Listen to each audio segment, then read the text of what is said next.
we want to honor him with a shawl and memento. I request all the alumni to honor him with a shawl and memento. Sundar sir, please.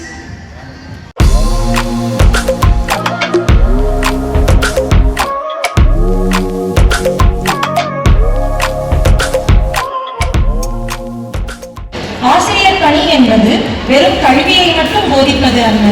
ஒழுக்கம், பண்பு, ஆன்மீகம், பொது அறிவு என அனைத்தையும் மாணவர்களுக்கு எடுத்துக் கூறி அவர்களை சிறந்த மனிதர்களாக்கும் உன்னத பணியாகும். முதலாவதாக நம் பள்ளியின் மூத்த ஆசிரியராக பணிபுரியும்